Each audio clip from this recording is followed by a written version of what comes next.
Turn on their music, cause. I'm not looking. I'm looking at the. Babe, you don't have a comb? Oh yeah, I get all that. Let me get that. The brush and comb. Yeah. Yeah, I forgot about that part. I'm thinking about the cutting part. I forgot you got his room at the same time. You gotta see it's all evened out and all that good stuff.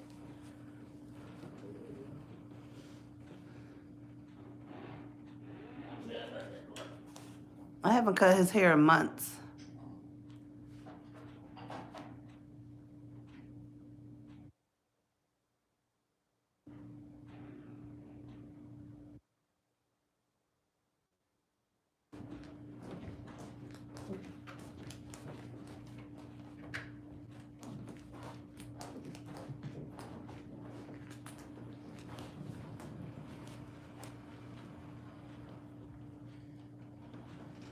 I thought you had another comb. You used to have a different comb. I know, but This comb thick. I know. Good comb. That's a good comb. I bought that from Amazon. Amazon. Mm-hmm. Got that Amazon. In the local grocery store. And I got that from Amazon.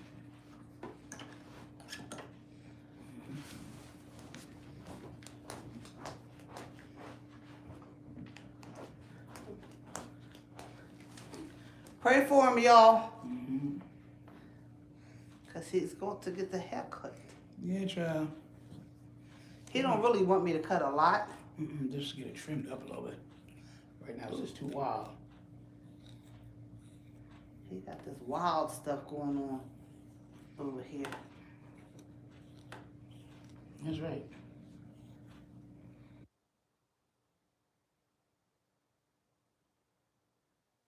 Hands don't cramp up in the process. Cause we all know that's what happens. I'm gonna put the big clip on cause he don't want me to cut that much. Nope, not much. Not much, folk. I don't want to cut much, folk. Not much. Not much. More of a trim cut, you know what I'm saying? Get it evened out, you know what I'm saying?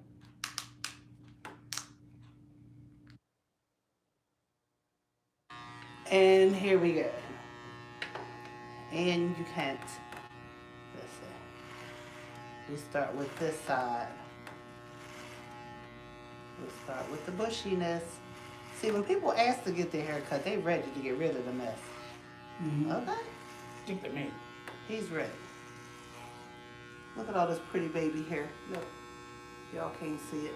Show it to him, Brian, too. Show it to him.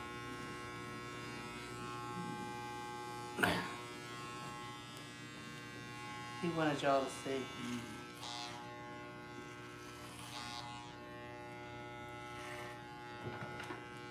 I got my original cut somewhere. When I was 14 months old, I got that. My mother saved that for years. I got it somewhere around now. I know, it's in your stuff. Yeah, that's my I stuff. saw it in something. That's my stuff somewhere, child. 14 months old, 70 years ago.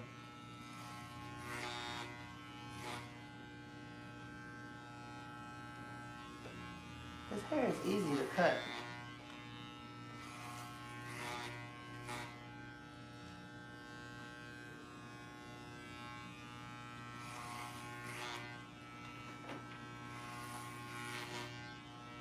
He just wants it to be manageable.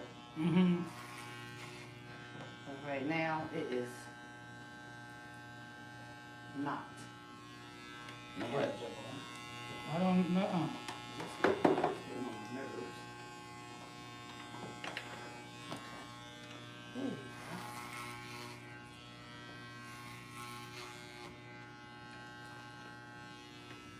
Child.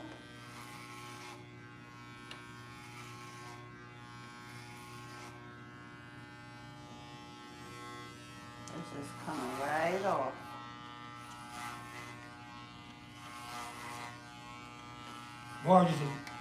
Barb used to love to cut my hair because there was no problem with cutting it. Just go on cut. As you can see, she's cutting smoothly, no snag, no this smooth cut. It's a smooth cut, child. Can she grab my head like that? That's the only roughness about my cuts. Not the hair part. Oh no, that's not no problem. That wasn't even rough. No, it wasn't too rough, but you tried to just put it up. You have to you turn my head sharply. It was not sharply. I said, you want me to turn it sharply? Sharply. Yo, I got enough over there to make a wig. See?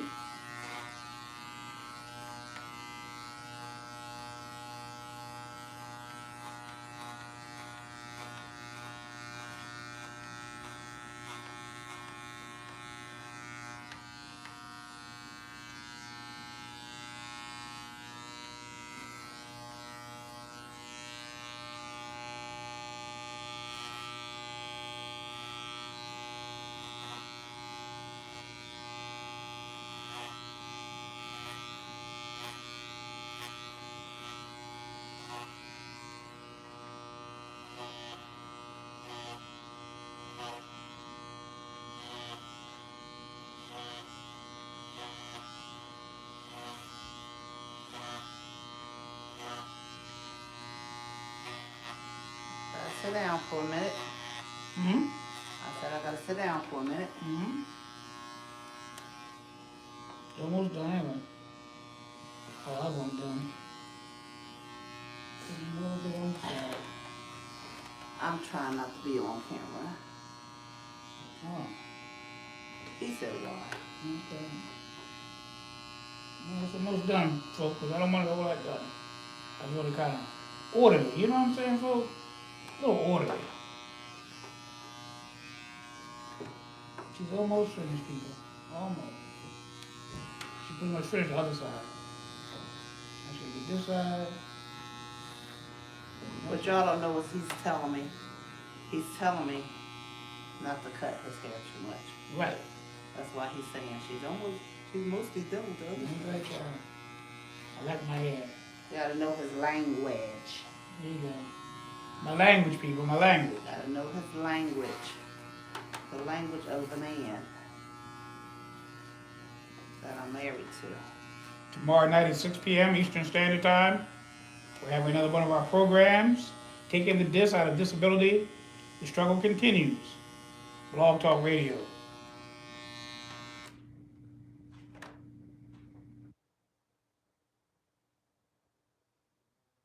At 6 p.m., Real Talk with the G-Man. Eastern Standard Time on Blog Talk Radio. Yo, it be real talk too, cause they be on there tripping. You know what I'm saying, people? The one who's dealing with this month on Taking the Dis Out of Disability, we're going to be celebrating Black History Month by celebrating the lives of people with disabilities, both men and women, who have achieved, in spite of and despite of the disabilities, great things in this country and around the world.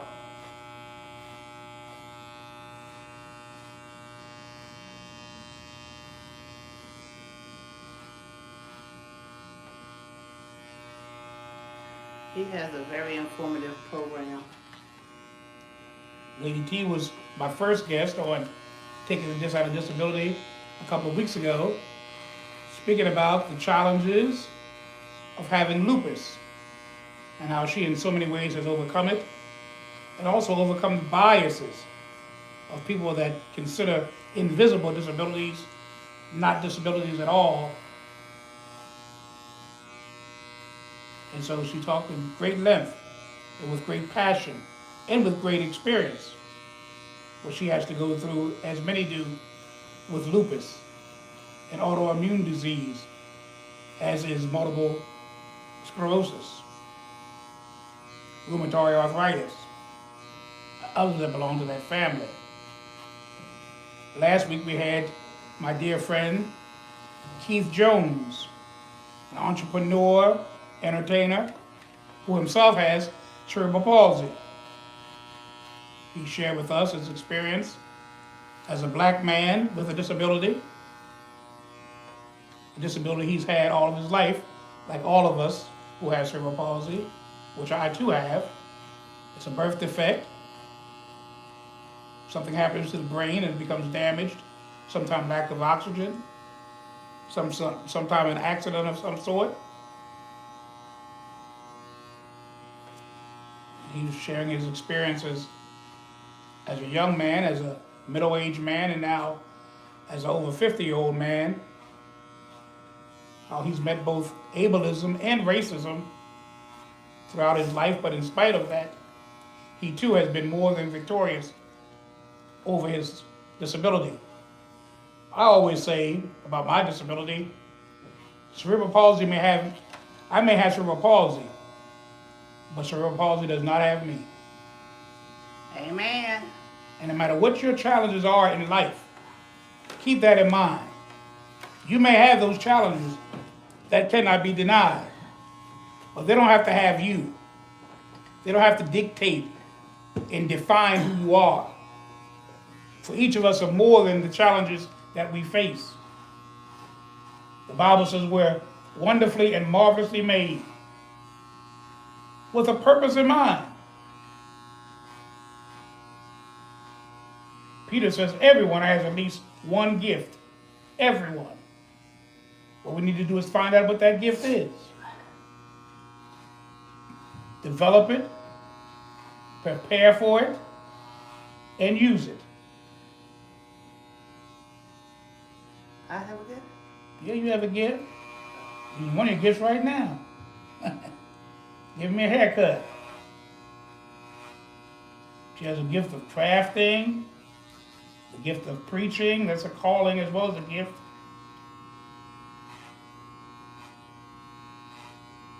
She has administrative gifts, organizational gifts that have served her well in the many years of her life. In spite of lupus, she continues to press forward. In spite of the pain and discomfort, in spite of the limitations that she has,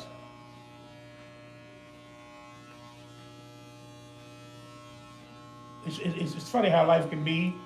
You may be limited in some things, but your life doesn't have to be limited. It can be fulfilling and very purposeful once you find out what you're here for and why you are on this earth. When you find out your purpose, then you know. You know what you have to do, and you feel a sense of achievement once you've not only discovered it, but begin to walk in it.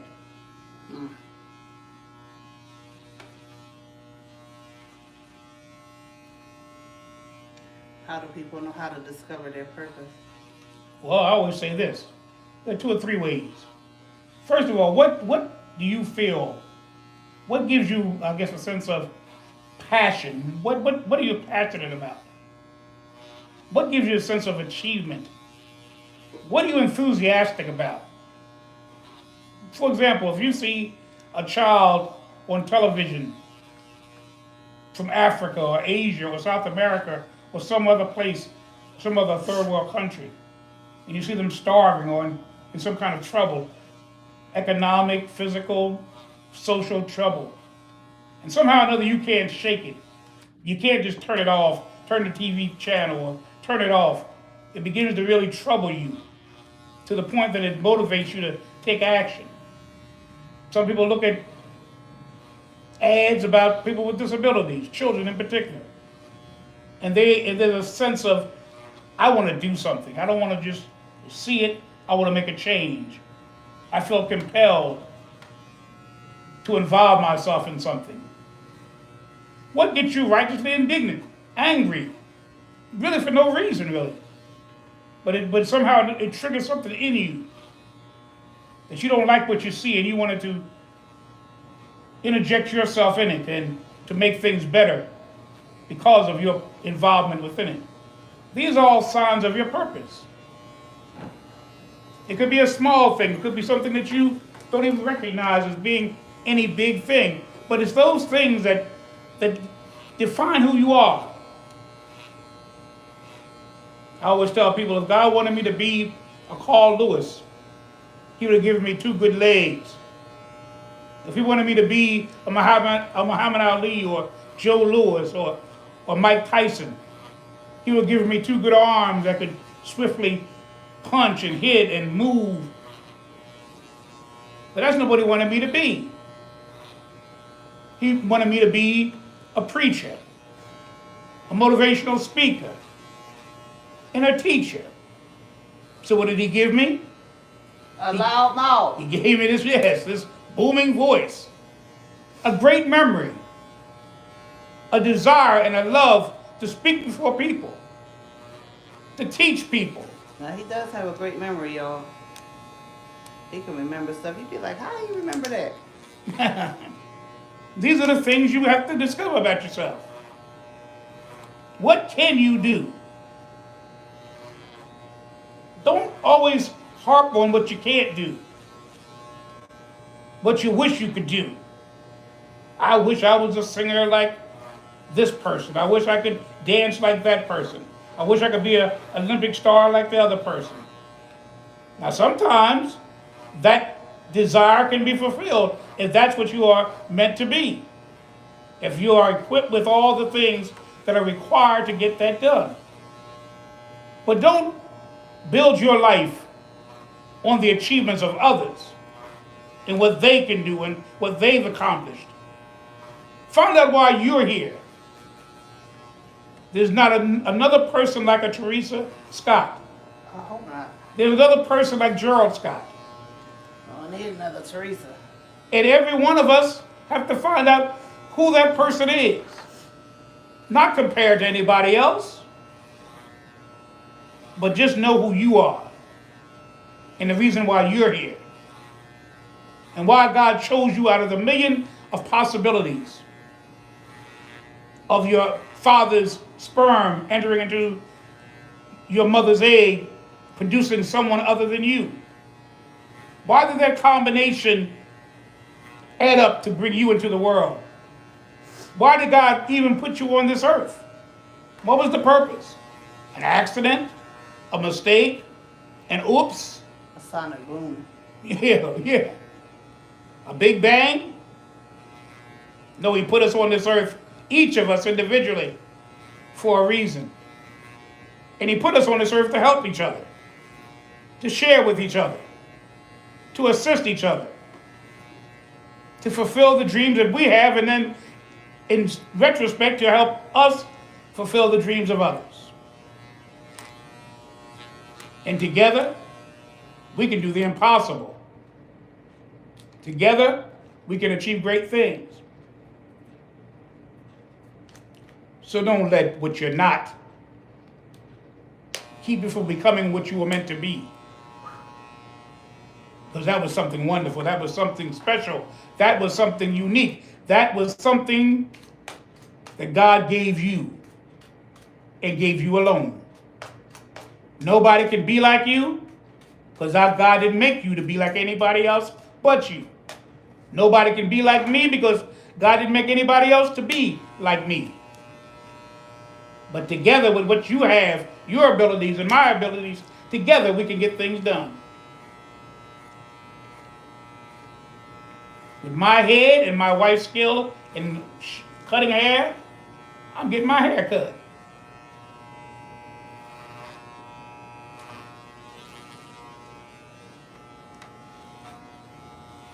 So in this first month, well, the second month now, in this early part of 2023,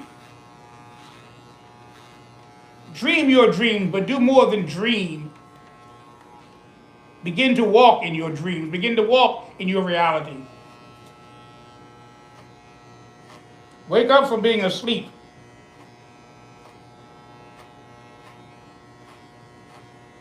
I even say, I don't even want to be awoke. I want to be awake. For when you are awoke, you are coming out of sleep. You're still a little tired. You're still a little disoriented. You don't see clearly yet. You got to have that first cup of coffee, that splash of water in your face. You have to do something to stir things up in you again. So just being awoke is not enough after you've been asleep. You have to wake up. Become awake. That's when you see things clearly. That's when you can begin to move in what you're supposed to do that day. When you're fully awake, when you're fully conscious, when you're fully aware of the surroundings around you and what you have to do for that particular day, times the next day, times the next day, times the rest of your life. Each of us had a day that we were born, a year we were born. I was born in 1951. There's going to be another year that'll be behind this year, and what separates what was and what will be is a dash. Each of us are on the dash right now. Some of us will have a long dash. Others of us will have a short dash. But right now, each of us are on the dash. It's what you do on the dash that matters. Not the numbers that precede the dash or the numbers that come after the dash. One is the beginning, one is the end. What counts is what's in the middle, the dash. All your achievements, all your dreams, all your aspirations, all of the fulfilling of all of that happen in the dash. The people that you meet along the way, the love that comes into your life along the way, the disappointments and the wonderful, marvelous achievements all happen while you're on the dash. Right on the dash. You cry on the dash, you laugh on the dash. Your most precious moments happen on the dash. The day you graduate from high school, the day you graduate from college, the day you get married, the day you have your first child, the day you have your grandchildren, if you're lucky enough to see your great-grandchildren. All of that happens on the dash. So while you're on the dash, make those moments count. Because one day, the dash will have an end. And there'll be a number that follows after the dash. There'll be 4 numbers. And when those numbers appear, that's the day that all of the aspirations, all the hopes, all the dreams, all the what I could have been, all the what I should have been, will be for naught. It's all over then. So live while you're on the dash. And make the dash count for something. Not just in your life, but in the lives of those who are blessed to meet you somewhere along the way.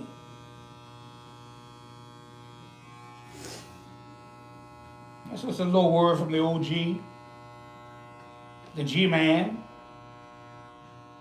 the Bishop, Old Rev, Gerald, Jerry, whatever you know me as. Brother Gerald. Brother Gerald. Teresa's husband. Alberta's son. Carl and Rhonda and Michelle and Tyrone's brother. Uh-oh.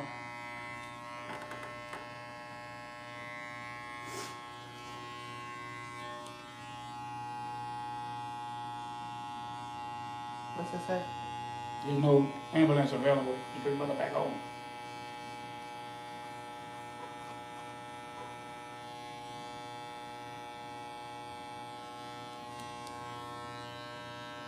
Maybe she'll come in tomorrow. Yeah, she's coming tomorrow morning. If you have any questions, call Teresa, 215-356-3486. What? Why do I call you? I mean, you know, she's telling you what she found out from the social worker.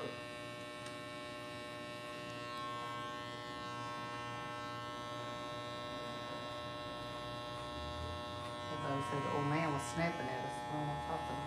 Yeah, you don't go to social work department this call.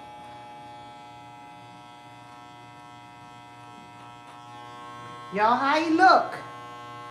Here I am, folks. Here I am. I might be getting divorced after this. That's right, baby. I won't know. My wheelchair is charged.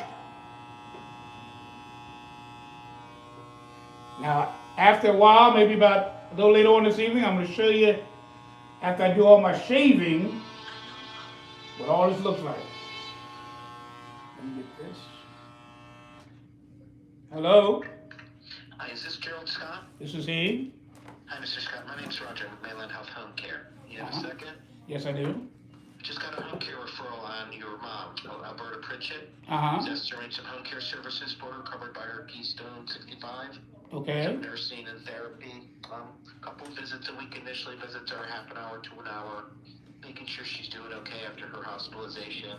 Knows things to report to the doctors, taking her medications correctly. Mhm. Therapy-wise, that she's moving around the house setting safely. okay. Sound good to you? Sounds good. We have yeah, sounds good. Okay. Are you hearing anything then about a discharge date? They said, just received a notice from my sister. They couldn't get her home today. They wanted her to come home today, but there was no ambulance available. They say she will be coming home tomorrow morning. Okay. And she's at 1201 South 23rd Street, That is correct. apartment 204. Yes, 204. And there's two numbers listed. There's an 856-667-4500. That's not a number. That's not a number. Okay, there's a 609-922-1722. That's my sister, Rhonda. Okay. Now the number that you would need to come in here will be my number because I'm the one, I live in the same complex. I live at Okay. 206, me and my wife. And we're the ones who take care of them. Yeah, the number that you're using now Yep. is Okay. the number that's my number. When you get here, we have a gated community, so you're gonna have to go to the board, whoever comes in, and scroll down to 206, push the button, and I'll let you in. Okay. Okay, if any problem with that, call me, and one of us can go down there Okay. and let you in. Okay. Tell the people that are going to be coming out and actually doing the visit all that information as well. Okay, so will they be calling me with what's the agenda? So you'll get a call within 24 hours of her discharge home. They'll confirm that she's home. They'll fill you out for a starter care date. We try to start services within 48 hours. The nurse will be out first. Okay. And then once the staff starts coming out, they'll get used to everything, and you'll pretty much know what the visit schedule is going to be. Okay, now it's gonna be a 24-hour thing. What's it gonna be? No. Okay. For a couple of visits a day, or for a couple of visits a week. Okay, for Maybe 2, 3, 4 weeks. okay, I got you. Custodial care. Okay, I got you. We're working on that. We are working on that as well. So who did she lives alone? Well, we're right here next door. Like you said, 204, 206. So we're temporarily taking care of her, as well as my mother is able to also get one person that comes in for about 3 to 4 hours for about 4 or 5 days, because she's doing it herself, in terms of her own finances. So she can't continue doing that naturally. She don't make that kind of money. But right now, because she's in transition from New Jersey to Pennsylvania, a lot of things are not ready and sealed yet over here. And it's going to be, the way it's looking now, we're talking about 1 or 2 weeks at the max, maybe 2 weeks at the max. It'll be this month anyway. And it should be all totally in place with the home care. We already got a home care agency. I'm in a wheelchair myself, so I'm using the one that I use. So a custodial home care agency. Right, a home service, Has yeah. the process started already? No, Yes. the process is virtually over. We're waiting for the approval. We've done our part. All the things we're supposed to do, we've done our So part. I'll have them evaluate. I'll have the nurse evaluate for a social worker. That's already kind of in the works. Okay, And your mom has oxygen at home? yes, Yes. she does. Do you know who provides it? Ocean, Ocean, let me see. it's, Ocean Health. Oh, I Yeah, don't know. Ocean Health, that's it. Anybody smoke in the house? No, No. none of us smoke. Okay. And does she use any other equipment at home? Well, she'll be using the nebulizer. She'll be using a nebulizer. She does have asthma. She's had that all Does she her have a life. cane or walker or anything? She has a- She has Yeah. a walker and a rollator. She has a manual wheelchair, a rollator, and a walker. Yeah, she has a manual wheelchair. And a manual wheelchair? Mm-hmm. Okay. And let me just see. Did she ever get any COVID vaccine? Yes. Mm-hmm. And she has a Which one she got and how many doses? She got the Johnson & Johnson, one dose. Type 1. And Dr. Won-Hyu Chang's her primary care doctor? That's the one in New Jersey. The one she's going to be seeing here will be Dr. Sargent, and she'll be seeing him on February the 7th. February the 7th. That's down next. in your area, right? Right. Mm-hmm. Do you recall his first name? I know I'm familiar with him. Sargent. I don't know. I don't remember his first I name. forget his first name, but he works through Did you the see him when? University of Pennsylvania. The 7th. That's the 7th of February, next week. 2-7. Excellent. All right.